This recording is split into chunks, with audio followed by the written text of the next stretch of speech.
Return of कहानी शुरू करते हैं आज की नई कहानी, जिसका शीर्षक है तुम सिर्फ रसोई घर के लिए नहीं बनी हो। तो चलिए शुरू करते हैं। चलो बहुरानी उठो, आज से ससुराल की रसोई का श्री गणेश करो।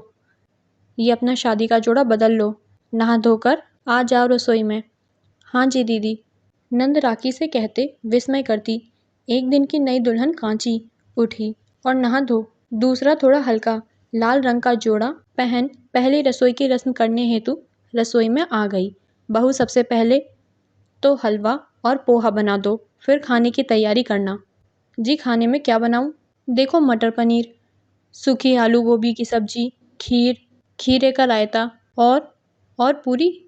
ना ना, पूरी यहाँ कोई नहीं खाता, सब रोटी ही खाते हैं। तो तुम 10 लोगों के हिसाब से रोटियाँ तब पकाना जब सब खाने बैठें। और सुनो, थोड़ा पुलाव भी डाल देना, सलाद तो रहेगा ही, पापड़ भी तल लेना और हरी धनिया की तीखी चटनी भी बना लेना। बहू रानी, तो अब तुम संभालो अपना दूसरा घर, जहाँ तुम्हें अधिकतर समय बिताना है, कह राखी कांची को रसोई हवाले कर चली गई। जी ठीक है, कहते कांची रसोई को आश्चर्य से देखे और रसोई उसे देख मुस्कुराई। समझ ना आए कहाँ से शुरू करे, इतनी सारी चीज़ें बनानी और ससुराल के दूसरे दिन ही। फिर उसने हलवे से शुरुआत करी और हलवा और पोहा बना सबको दे आई। ठीक है बहू, अब तुम भी वहीं रसोई में खा लो, फिर खाने में लगो, कहते हुए राखी बोली। क्या रसोई में? कांची के मुंह से निकल गया। अरे नहीं बहू, राखी तो मजाक कर रही है। चुप रह राखी, तुम्हें जहाँ मन करे वहाँ बैठकर खा लो, चाहे अपने कमरे में चाहे रसोई में। वो हमारे यहाँ नई बहुएं सबके साथ बैठकर खाना नहीं खाती। नीता जी, कांची की सास, राखी को चुप करते इशारे से बोली। कांची को अजीब लगा, खैर अपना नाश्ता ले अपने कमरे में चली गई। थोड़ी देर बाद राखी बोलने आई। चलो बहू, अब खाने की तैयारी करो, बहुत समय लगेगा। हाँ जी दीदी, बस अभी आई। कांची ने धीरे धीरे सबसे पहले मटर पनीर, फिर आलू गोभी, रायता, चटनी, पापड़, पुलाव सब बनाए। बनाते समय उसे रसोई में ही काफ़ी समय बीत गया। फिर आई फुलके उतारने की बारी। करते करते 3 घंटे हो गए रसोई में। उसके बाद सबके झूठे बर्तन करते कांची का सारा समय रसोई में ही व्यस्त रहा। सब करके वो अभी दूसरा पहर समाप्त ही हुआ था कि झट शाम का पहर आ गया और रसोई फिर मुंह चढ़ाने लगी। चाय की गुहार लगने लगी। कांची ने चाय के साथ नाश्ते की भी फरमाइश पूरी की। बनाते करते रात के खाने की तैयारी भी आ गई। फिर झूठे बर्तन मुंह चिढ़ाने लगे। कांची को सब करते रात के 11 बज गए। एक तो भारी जोड़ा और ऊपर से इतनी गर्मी। अब तक कांची थक कर चूर हो चुकी थी, आंखें भी थकने लगी थीं। जैसे ही सोने चली आवाज़ आई, बहू चलो अम्मा के पैर दबाओ, ढेरों आशीर्वाद मिलेगा। राखी फिर थकी हुई कांची को खींच ले गई और बिठा दिया नीता जी के पैर दबाने। कांची चुपचाप पैर दबाने लगी। सुबह तक जो मुस्कुराहट चेहरे पर थी, अब आंखें बंद होने के साथ फीकी पड़ रही थी। आंखें अब बिल्कुल भी साथ नहीं दे रही थीं। थक हार कर थोड़ी देर पैर दबाकर दबी आवाज़ में बोली, मम्मी मेरे सर में दर्द हो रहा है, क्या अब मैं सोने जा सकती हूँ?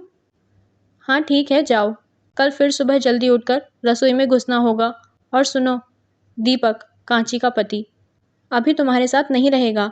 हमारे यहाँ लड़की जब पग फेरे की रस्म कर लौट आती है, तब से पति पत्नी की नई जिंदगी की शुरुआत होती है। कांची कुछ सुनने के मूड में नहीं थी। तुरंत उठी और फटाफट से अपने कमरे में जा जोड़े के बोझ को खुद से हल्का किया और अपने बिस्तर पर लेट गई। लेटते ही दिन भर की थकी कांची को नींद ने अपनी आगोश में ले लिया और उड़ चली सपनों की दुनिया में, जहाँ वो शादी का जोड़ा पहने नदी के पास अकेले खड़ी है, जहाँ वो शादी से पहले गंगा मैया के पास अक्सर ही अपना समय बिताती थी। आसपास बहुत से कबूतरों को दाना डालती। माँ बाबूजी तो बचपन में ही स्वर्ग से धार गए थे। मामा और मामी थे जिन्होंने उसे पाला था। उसके लिए मामा का घर ही मायका था। केवल गंगा मैया के सिवा कोई अपना सा ना था जिससे अपने मन की बात खुलकर कहे। बस पूजा के लिए फूल चुनती, रोज घंटों समय व्यतीत करती। गंगा नदी से चाहे जैसे भी भाव हों, अपने मनोभाव को हल्का करती। आज भी सपनों में कांची वही पहुंच गई जहां वो गंगा नदी से बातें करती। कहती, गंगा मैया चाहे आप मुझे अपने से कितनी दूर क्यों ना कर दो, मेरी सहेली तो बचपन से आप ही रही हो और रहोगी। सब बात तुमसे कहने की आदत है मुझे, तो दिन भर की सारी बात बताऊंगी तुमको। कहते आंखों से अकेलापन झलकने लगा। ऐसे सबके साथ बैठने के लिए नई बहू हूँ और रसोई में काम करने के लिए दूसरे दिन से ही बंदूक थमा दी। मैया, हाथों की मेहंदी भी ठीक से नहीं उतरी थी। ये लोग बहू लाए हैं या काम वाली? कहते सारे दिन का हाल बता दिया। तभी अचानक ऐसा लगा मन से बोझ उतर गया हो। अगले दिन जब राखी सबके नाश्ते खाने की फरमाइश में आलू के पराठे के लिए बोलने आई, तब कांची तुरंत हंसते हुए बोल पड़ी, उसके लिए दीदी आपको भी मेरे साथ मदद करवानी पड़ेगी। जब मैं सब चीज़ों के लिए नई बहू हूँ इस घर में, तो फिर आप लोगों ने मेरे लिए ये रसोई घर क्यों एक दिन में ही पुराना कर दिया? जब सब रस्में पग फेरे के बाद शुरू होती हैं, तो रसोई घर की शुरुआत भी पग फेरे के बाद ही होनी चाहिए। उसके लिए इतनी जल्दी शुरुआत क्यों? आपको बताना चाहूँगी, मैं इस घर के लिए हूँ, मगर सिर्फ रसोई घर के लिए नहीं बनी हूँ।